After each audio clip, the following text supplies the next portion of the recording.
54절 55절 우리 같이 두 절이니까 읽도록 하겠습니다. 시작.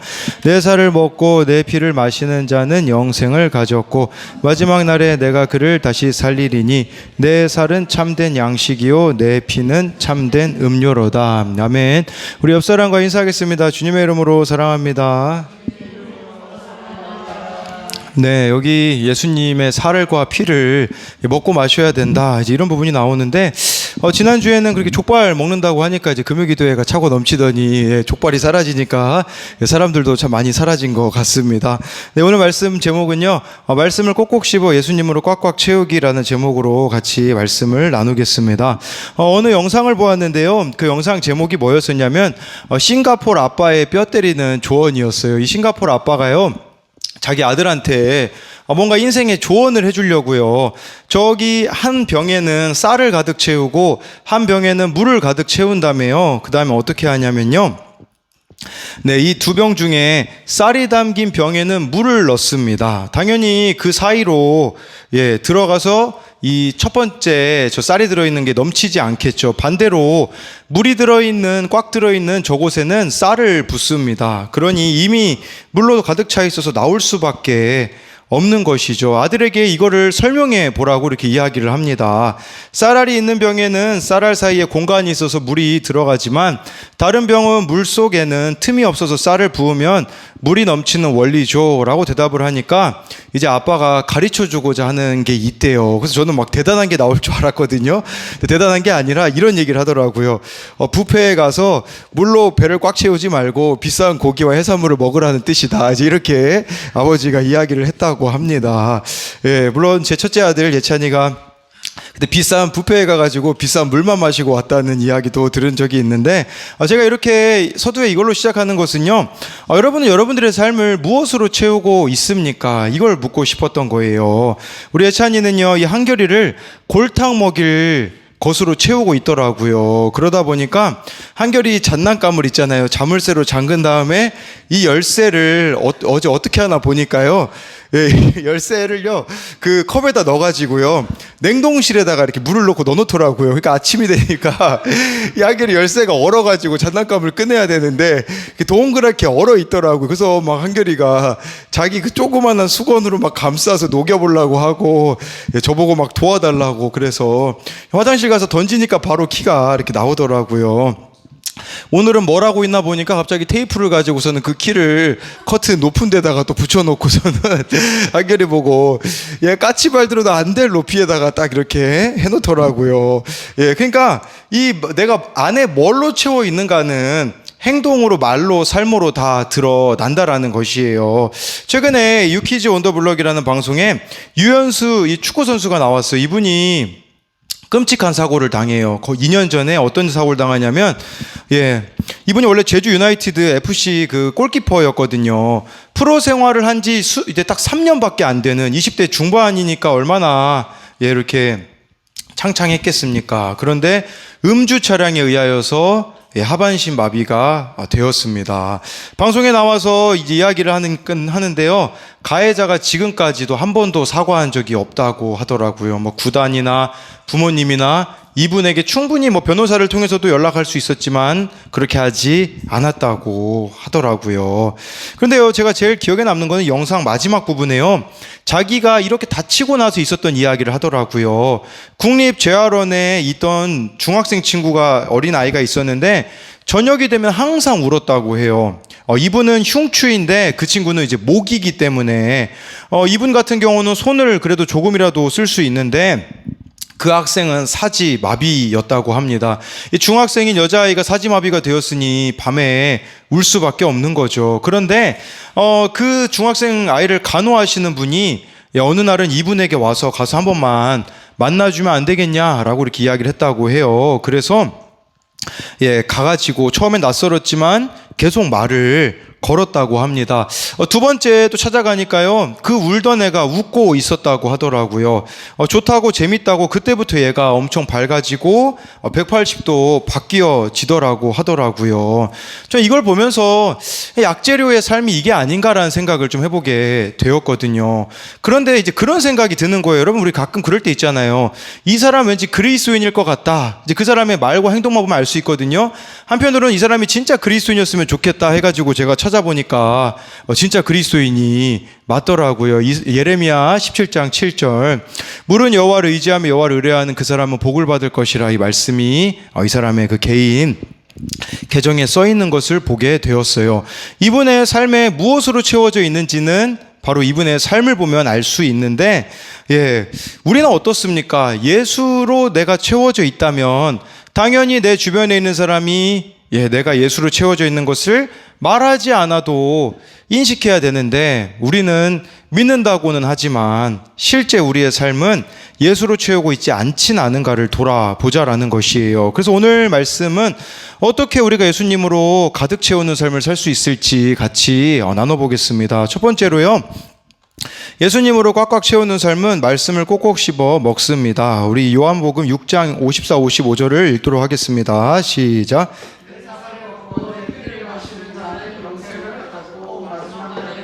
그를 다시 살리리니 내 살은 참된 양식이요 내 피는 참된 음료로다. 여기 보니까요, 제가 이게 말씀을 꼭꼭 씹어 먹어야 된다라고 이렇게 말씀드리는 것은 54절 때문입니다. 여기서 내 살을 먹고라는 이 단어를 그 헬라어로 보니까요, 이렇게 나와 있더라고요. 그냥 먹는 게 아니라 소리가 나도록 꼭꼭 씹어 먹는 거를 의미해요. 내 살을 먹고 예수님의 살을 먹는다는 것을 꼭꼭 씹어 먹는다고 하니까 조금 이상하잖아요. 근데 이것은 예수님을 그냥 씹어 먹으라는 말이 아니라 말씀을 꼭꼭 씹어 먹으라는 것이에요.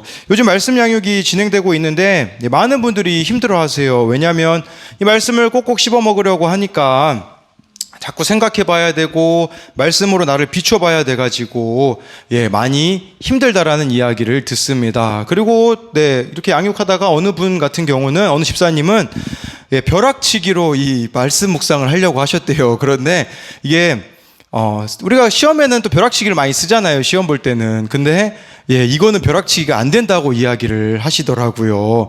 왜냐하면 이 말씀을 꼭꼭 씹어 먹는 게 참 쉽지 않기 때문인 거거든요. 이 말씀을 꼭꼭 씹어 먹으면요, 내가 보이게 되고요, 나의 죄인됨이 보이게 되고, 그렇게 되어지면요, 회개할 것이 생기게 되어집니다. 바뀌어야 될 부분들이 하나씩 생기게 되는 거죠. 그래서 우리가 손과 발이 가는 적용이라고 하고 십자가 지는 적용이라고 하지 않습니까? 말씀을 바르게 꼭꼭 씹어 먹는 사람만이 이렇게 삶을 조금씩 바꾸어 간다라는 것이에요. 우리 예전에 우리 담임 목사님도 자주 이렇게 이야기하셨던 부분이긴 한데요. 어느 40대 남자가 60대 어머니에게, 어머니 나 교회 가기가 너무 싫어요. 그랬더니 아들이 3가지 이유를 댔다고 하잖아요. 주일날 늦게까지 잠을 자고 싶고, 둘째는 성가대가 불협화음으로 할 때는 정말 싫고, 셋째는 장로님이 기도할 때 창세기부터 요한계시록까지 어느 교회는요 20분을 기도하는 데가 있다고 하더라고요. 이게 장로님이 나와서 기도하는데 20분을 기도한대요. 20분을. 제가 실제로 들은 거예요. 어느 목사님에게 들었는데, 그러니까 교회 가기가 너무 싫다고 그랬더니 어머니가 첫째는 너 교회는 사람 보고 가는 게 아니까 가야 되고, 두 번째는 예배 드리는 것은 선택이 아니라 필수니까 가야 되고, 세 번째는 내가 그 교회 담임 목사니까 가야 된다라고 이렇게 이야기를 하셨다고 하잖아요. 근데 어느 목사님이 이런 내용의 좀 글을 쓰셨더라고요. 이 교회에서 12인승 차를 구입을 했는데 이 차를 교회 마당에다가 세워둔 거예요. 교회 주차장에다가. 근데 일주일 만에 차 중간이 이렇게 우그러져 있었다고 해요.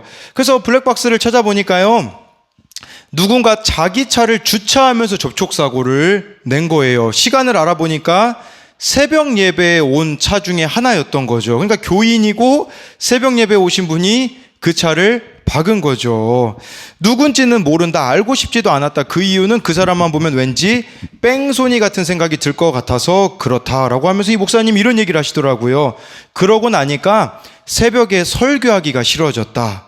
새벽에 나올 정도의 사람이면 그래도 꽤나 믿음으로 잘 살아보겠다는 사람 중에 하나일 가능성이 있는데 아무도 보지 않는 곳에서 저런 양심으로 살아가는구나 라고 하니까 이 목사님의 생각은 우리의 수준이 이 정도밖에 안 되는가. 그리고 또 이런 생각까지 들었다고 하더라고요. 이렇게 설교해도 무슨 소용이 있는가라고 했다고 하더라고요. 오늘 우리 한진규랑 진규 어머니랑 이렇게 만났는데 같이 밥을 먹는데요.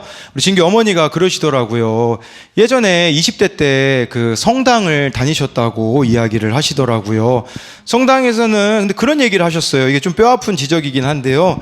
성당에서는 그 세례라고 하잖아요. 그걸 받으려면 진짜 이렇게 한 6개월 정도 교육을 받고서는 시험을 보고서는 떨어지면 다시 6개월 후에 보라고 이야기를 한대요. 그런데 그런 이야기를 하시더라고요. 교회는 너무 쉽게 세례를 주고 직분을 주는 것 같아요 라고 이야기를 하시는데 정말 맞는 말이라는 생각이 들더라고요. 우리 이거 지금 10주 양육하는 것들도요 되게 힘들어 하시잖아요. 그러면서 벌써부터 걱정하세요. 제가 우리들 교회는 이 구역장 그 목자는 40주 교육이라고 말씀드렸거든요. 그랬더니 이 10주 이후에 또 40주가 기다리고 있지 않는가 이런 두려움을 벌써 가지고 계시더라고요. 그런데 그렇게까지는 안 할 건데요. 중요한 것은요. 너무 내가 예수를 쉽게 믿고 있는 거 아닌가 이거 좀 돌아보자라는 거죠. 사도 요한이요. 요한복음을 기록할 당시에 유행했던 것은 영지주의예요. 말이 되게 어렵죠. 무슨 의미냐면 영은 선하고 육은 악하다라는 거거든요. 그러니까 이 사람들은요 영적인 것만 중요하다 이런 식으로 생각하면서 육적인 일은 우리가 육체로 하는 일들은 소홀히 여겼다고 하더라고요. 그래서 막 황홀경 신비체험 이런 거는 강조하는데 함께 모여 예배하고 교제하고 성찬을 나누고 구제하고 섬기는 것은 무가치하다라고 여겼다고 해요. 영지주의 아주 쉽게 설명드릴까요?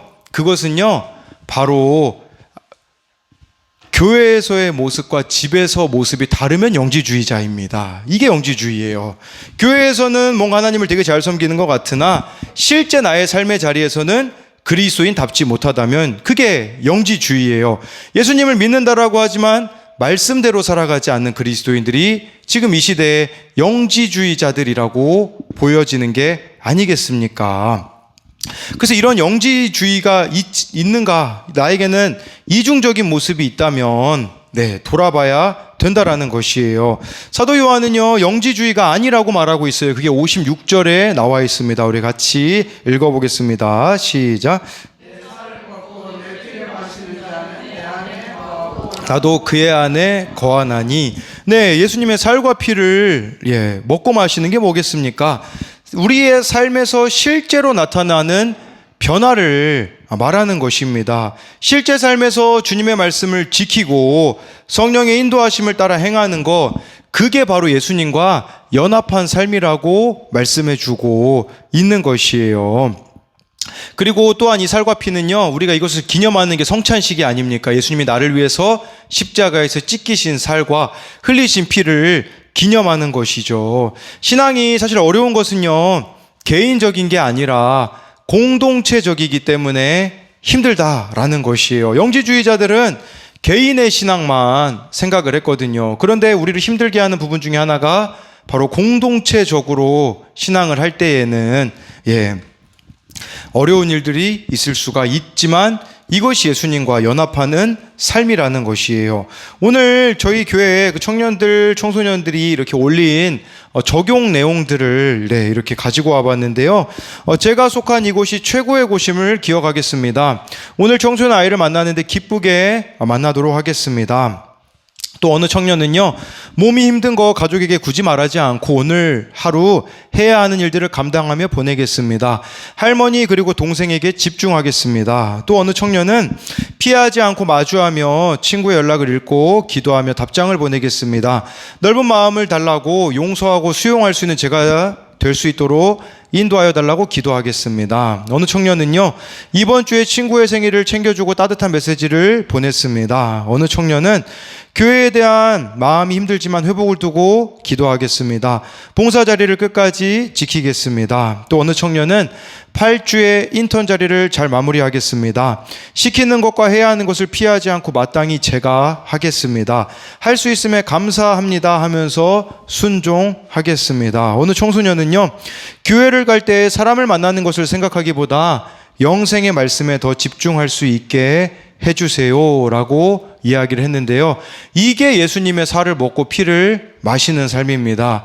정말 예수님으로 인하여서 내 삶에 변화가 일어나는 거, 그게 진정한 예수님으로 채우는 삶이라고 할 수가 있습니다. 그래서 이것에 대한 적용은요, 집에서의 모습과 교회에서의 모습이 일치하고 있습니까? 집뿐 아니라 학교도 삶의 자리도야 다 여기에 포함이 되겠죠. 두 번째는요, 매일 말씀 묵상을 통해 하나씩 적용하며 가고 있습니까?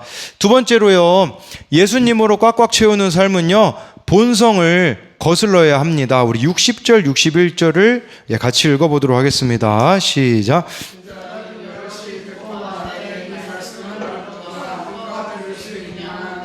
예수께서 스스로 제자들이 말씀에 대하여 수군거리시는 줄 아시고 이르시되 이 말이 너희에게 걸림이 되느냐. 제자 중에 여럿이 말씀을 듣고 이게 어렵다라고 이야기를 합니다. 즉 순종하기가 쉽지 않다라는 거예요. 예수님이 그런 그들에게 이 말이 너희에게 걸림이 되느냐고 반대로 물으시는 거죠. 무슨 말이냐면요, 예수님을 따라가면요 걸림이 되는 게 있다라는 것이에요. 어렵다라고 분명히 우리들에게 말씀해주고 있어요. 왜 걸림이 되는가? 자신을 부인해야 되기 때문입니다. 십자가를 져야 되기 때문이에요. 십자가는요, 어렵게 생각하실 거 없습니다. 십자가는요, 이 세상과 정반대로 살아가는 것을 의미해요. 제가 어느 목사님의 그 이야기를 들어봤는데, 설교 중에요, 이 목사님 아들이 중1 때부터 왕따를 당했다고 해요. 왜 왕따를 당했냐? 학교에서 어느 발표하는 시간이 있었는데 동성애가 죄라고 이야기했다가 그걸 가지고 중2 때 또 친구들이 그 소식을 듣고서는 이 아이를 그렇게 따돌렸다고 하더라고요. 여러분, 지금 이 세상을 살아가는데 그리스도인으로 살아가는 거 말씀대로 살아가면요 외로울 수밖에 없고요 힘들 수밖에 없다라는 것을 알아야 합니다. 왜냐하면 이 세상의 가치와 반대대로 살아가야 되기 때문에 이 세상 사람들이 정말 막 여러 가지 합리화하고 옳다라고 이야기하지만 우리는 그것이 아니라고 말해야 되기 때문에 힘들 수밖에 없는 것이죠. 그러니까 사람들이 어떤 반응을 보입니까? 64절, 66절을 같이 보도록 하겠습니다. 시작. 그러나 너희 중에 믿지 아니하는 자들이 있느니라 하시니 이는 예수께서 믿지 아니하는 자들이 누구인지 처음부터 아심이러라. 그때부터 그의 제자 중에서 많은 사람이 떠나가고 다시 그와 함께 다니지 아니하더라. 여기 보니까요 두 종류의 반응이 나와요. 하나는 믿지 않아서 예수님을 많은 사람이 떠났다고 합니다. 누가복음에 보면 예수님 제자가 70명 정도 되었다고 나와 있어요. 70인이라고 나와 있는데 아마 이때 12명만 남고 다 떠나지 않았을까 추정해 볼 수 있는 거죠. 그리고 이 오병이요, 보리떡 5개와 물고기 2마리로 수많은 사람들을 먹였을 때 많은 사람이 예수님한테 왔거든요. 다 떠났다라는 거예요. 그리고요, 자기를 팔 자가 누구인지 처음부터 아심이러라. 아마 이때부터 예수님을 팔려고 한 사람이 있어요. 누구냐? 가룟 유다가 이때부터 예수님을 팔려고 했을 겁니다. 그러니까 예수님을 떠나는 사람이 있는가 하면요, 예수님 우리로 말하자면 교회 안에 머물면서 예수님을 파는 자들이 있다라는 거예요. 교회 안에는 머물지만 예수님을 판다. 이 가룟 유다가 내가 아니라고 생각이 들 수 있는데 한번 우리의 삶을 돌아봐야 돼요. 청소년용 큐티인에 나오는 묵상 간증에 오늘자 내용인데 어느 고3 아이가 이런 내용을 썼더라고요. 이 청소년의 어머니는요, 옛날부터 거식증이라는 병을 앓으셔서 굉장히 예민하셨다고 해요. 밖에서 친구들과 놀다 와가지고 이제 흙을 조금 묻혀왔다고 이제 회초리를 드셨다고 합니다. 부모님이 너무 자주 다투셨는데 이렇게 얘기했다고 해요. 아빠와 이혼할 테니 엄마를 따라갈 건지 아빠를 따라갈 건지 선택해 라고까지 말씀하시기도 했다고 합니다. 그러니까요, 이제 이 아이는 어떻게 자라냐면 엄마 말을 듣지 않으면 혼이 날 것 같으니까 자신이 부모님의 다툼을 더 크게 만들까가 두려워서 착하고 공부 잘하는 아이로 주위의 칭찬을 받으며 자랐지만 단지 엄마가 만든 틀에 맞춰 자랐을 뿐이었다라고 합니다.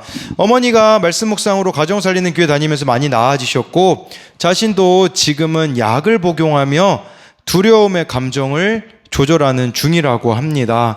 그렇지만 아무 말도 안 하고 컸던 자신과 달리 동생은 자신과 부모님께 대들며 말을 안 듣는다고 해요.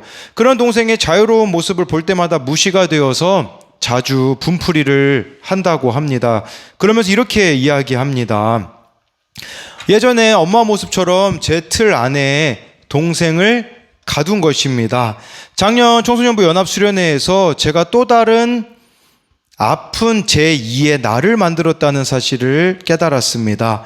성경 인물 중에서 가룟 유다만큼 죄인인 사람은 없다고 생각했고 내가 아무리 죄인이라고 해도 유다만큼은 아니라고 생각했는데 동생을 향한 제 행동과 마음가짐은 유다나 다름없었습니다 라고 이렇게 이야기를 하더라고요. 그래서 마지막 부분에요, 동생에 대해서 이렇게 이야기했습니다. 9년 만에 하나님이 저희 가정에 선물로 보내주신 소중한 동생을 하나님의 선물로 바라보기를 원한다라고 이야기를 했습니다. 그러니까 내 생각에 가두고 내 틀에 다른 사람들을 가둔다면 저와 여러분들도 가룟 유다일 수 있다라는 것을 봐야 합니다. 이 오병이어 기적이 의미하는 게 뭐겠습니까? 오병이어는요, 보리떡 5개와 물고기 2마리로 남자만 5,000명을 먹이셨다는 것은 예수님의 제자라면 예수님처럼 자기 몸을 5,000명의 양식으로 내어줄 만큼 사랑이 충만한 사람이 되어야 한다라는 것이에요. 저와 여러분이 예수님의 제자라면 예수님처럼 자신의 인생을 오병이어로 바쳐서 다른 사람의 양식이 되는 인생을 살아야겠다라고 결단해야 된다라는 것이에요. 전 이걸 생각해 봤을 때 떠올렸던 그 만화 주인공이 있어요. 우리가 지금 예수님의 제자로 산다는 것은요, 쉽게 말씀드리면요, 호빵맨처럼 사는 겁니다. 호빵맨 한번 만화 보셨습니까? 호빵맨 보잖아요. 힘든 사람들 있으면요, 자기 얼굴을 막 뜯어줍니다. 그러면서 자기 얼굴이 막 없어지는 그 삶, 이걸 말하는 거예요. 오병이어의 기적은요, 다른 게 아니라 나를 희생해서 나를 내어줘서 5,000명 더 많은 사람을 살려내야 된다라는 거죠. 그런데 이게 절대로 나의 힘으로는 가능하지가 않다라는 것이에요. 끊임없이 하나님으로부터 사랑의 공급을 받지 않으면 우리는 그 누구도 사랑할 수가 없습니다. 저와 여러분들이 예수님으로 꽉꽉 채우는 삶이 되어야 되는데 그것은 바로 쉽게 말씀드리면 하나님 사랑과 이웃 사랑에 최적화된 사람이 되는 것이에요. 십자가를 묵묵히 지고 예수님의 길을 따라가야 되는데 우리 청년들은 별로 안 좋아할 것 같아요. 제가 또 요즘 요약본으로 보고 있는 드라마 고려 거란 전쟁을 보고 있는데 역시 반응이 안 좋은 거를. 그럼 역사를 아는 사람이 그래요. 아무튼 그렇습니다. 역사를 모르는 민족은 아무것도 모르는 거예요. 그런데 이 양규라는 장군이 핫하거든요. 이 고려의 장군인데 역사적으로 되게 유명한 일들을, 참 위대한 일들을 많이 했는데 참 많은 사람이 모른다고 하더라고요. 이 사람이요, 그 거란이 2차 침입했을 때요, 1개월 사이에 7번을 싸워서 많은 적군의 목을 베었고요. 이 사람이 고려 사람 몇 명을 포로를 구출하냐면요, 3만 명을 구출했다고 합니다. 그가 노획한 군마, 낙타, 병장기도 무수했다고 고려사에 기록이 되어져 있습니다. 그랬을 때 이제 이 거란이 전쟁에서 지고 돌아갈 때 그때 이 사람이 마지막으로 싸우다가 죽거든요. 근데 이게 실제 역사에 있었던 일인데 이 사람이 어떻게 죽냐면 이 양규하고 김숙홍이라는 사람이요, 끝까지 적군을 향해 앞으로 나아가다가 역사적인 기록에 의하면 네, 이렇게 나와 있더라고요. 이 안규가요, 화살 고슴도치가 되어서 온몸에 맞고 함께 전사하였다라는 기록이 있더라고요. 그러니까 적군이 오는데요, 계속 화살을 쏘는데요, 그 드라마에서 보면요, 계속 한 걸음씩 걸어가요. 막 화살 쏠 힘도 없고 화살도 없는데, 그래서 딱 5발자국 남기고서는 그 앞에서 죽는 장면이 나와 있더라고요. 그러니까 이 사람은요, 이 고려라는 나라를 살리기 위해서 이런 희생을, 인간적인 그런 노력으로 성품을 했다고 한다면 우리들은 어떠해야 되는가를 봐야 되는 거죠. 이 사람이 막 화살을 맞는데도 막 그 거란족들한테 가잖아요. 거란 사람들이요, 그 드라마에 보면요, 무서워해요. 막 무서워가지고 덜덜 떨어요. 근데 우리는 어떻습니까? 세상 사람들이 우리를 보면 정말 어떻게 저런 사랑을 할 수 있지?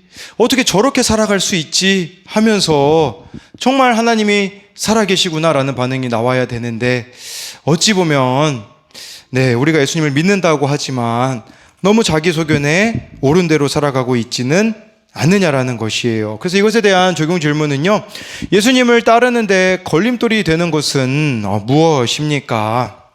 다른 사람을 위해 나를 내어주는 것을 두려워합니까? 순종합니까? 말씀이 말씀하시는 길로 가면 손해보는 것처럼 여겨지는 일이 많을 겁니다. 나는 십자가 지는 적용을 하려고 하는데 상대방은 그렇게 하지 않을 때 느끼는 좌절감도 있을 겁니다. 저를 제일 힘들게 하는 것은요, 변화였습니다. 제가 이제 사랑을 주고 시간을 내주고 물질을 내주고 하는데 도무지 다음 세대들은 돌아올 생각이 없는 것 같아요. 이제 변화될 생각이 없는 것 같다라고 느껴질 때 좌절감이 얼마나 큰지 모릅니다. 이럴 때면요, 되게 제 자신도 참 많은 생색이 나더라고요. 그러면서 제가 이제 생색내는 것 중에 하나는 뭐였었냐면, 우리 예전에 제일 기억에 남는 것 중에 하나는 뭐냐면, 우리 양동준이라는 애가 있었거든요. 우리 동준이가 그때 동아아파트 살잖아요. 근데 신정중학교에서 놀다가 있잖아요, 바지가 찢어진 거예요. 바지가 찢어져가지고, 집 몇 발짝 되겠어요. 저보고 연락이 와서 집에 태워달라고 했던 그런 적도 있어요. 그래서 막 혼자 신정주에 가가지고 차에 막 동준이를 태워서 집 앞에 내려주고, 아니, 그렇게 좀 씨를 뿌리면 열매를 거둬야 되는데, 돌아올 생각은 안 하는 것처럼 보이니, 참 너무 힘든 마음이 있더라고요. 근데 어제 하나님께서 저를 좀 돌이키게 해주셨어요. 그것은 뭐였었냐면, 이번에 그 수련회를 가는데 우리 어느 청소년 아이 어머니가 돈을, 수련회비 딱 9만 원을 입금하셔야 되는데 18만 원을 입금하시면서 거기에 이 통장에 저한테 보낼 때 이렇게 쓰셨더라고요. 자기 자녀의 이름을 쓰고 한영혼이라고 이렇게 쓰셨더라고요. 무슨 말이냐면, 내 자녀를 위한 수련회비는 9만 원이지만 한 영혼을 위해서 이 수련회비를 써달라고 하는데, 진짜 한 영혼에게 딱 이 수련회비가 필요했거든요. 그걸 보면서 제가 무슨 생각을 들게 되냐면요, 이런 생각이 들더라고요. 내가 한 게 아무것도 없구나. 아이들을 만나러 가게 하신 분도, 내 마음에 사랑을 주신 분도 하나님임을 알게 해주시더라고요. 그러면서 정말 영혼을 변화시키는 것, 책임지는 것은 제가 하는 게 아니라 하나님이 하시는 것이라는 것을 다시금 깨닫게 하셨다라는 거예요. 저는 제가 참 많은 것을 했다고 생각을 했는데, 그것은 주님이 제 안에 계셔서 마음을 주셔서 순종한 것밖에 없다라는 겁니다. 그렇기 때문에 아무것도 내세울 것이 없기 때문에 다시 주님 앞에 엎드릴 수밖에 없었습니다. 저는 이 하나님의 일을 제가 한다고 생각했기 때문에 참 많이 힘들었기에, 그냥 제가 해야 되는 것은 하나님 앞에 엎드리는 것밖에 없다라는 거. 그래서 오늘도 어느 청소년 아이를 기다리는 시간이 좀 많이 길어졌거든요. 우리 한진규라고 진규가 오늘 퇴원하는 날인데, 제가 한 9시 한 반쯤 갔나요? 갔는데 한 11시 반쯤에 이제 나오게 돼가지고 거의 2시간을 제가 기다렸는데, 이거를 그 전날에 깨달으니까요, 이 기다리는 시간도 너무 기쁘더라고요. 그걸 또 보게 되어졌고요. 오늘 또 여기 이렇게 설교하기 전에 네, 우리 어느 청소년 아이가 또 이렇게 제 속썩이고 있는 청소년 아이가 한 명 있거든요. 근데 이 아이가 저한테 전화해서 그렇게 얘기하더라고요. 목사님, 저 이제 진짜 도박 중독 좀 끊으려고요. 그렇게 이야기를 하는데 제가 그래서 뭐라고 얘기해 줬냐면 그러면 다음 주에 목사님하고 같이 한번 수련회 가지 않을래? 이렇게 이야기를 해봤는데 뭘 이야기 드리고자 하는 거냐면 마지막으로 여러분들에게 말씀드리고 싶은 것은 뭐냐면요. 사람은요. 절대 가만히 있으면 안 바뀝니다. 여러분 말씀 앞으로 나가셔야 돼요. 기도 가운데 나아가셔야 돼요. 그렇지 않고서는요. 신앙은요. 유지될 수가 없는 거예요. 저와 여러분들이 그렇기에 날마다 예수 그리스도를 가까이 하는 자가 되어서요. 저는 좀 그런 소망이 있어요. 우리 모두가 다 매일매일 하나님 앞에 선다면 어떨까요? 사실 여러분들이 어떤 삶을 살고 있는지는 앞에서 제가 그 예배하는 모습을 보면 대부분 좀 눈치가 채지거든요. 말씀에 집중하지 못하고는 모습이 아니라 진짜 매일매일 우리가 예수님으로 나를 채우는 삶이 되어서요. 나의 어떠함으로 해 나가는 것이 아니라 하나님의 인도하심을 따르는 저와 여러분들이 되기를 소망합니다.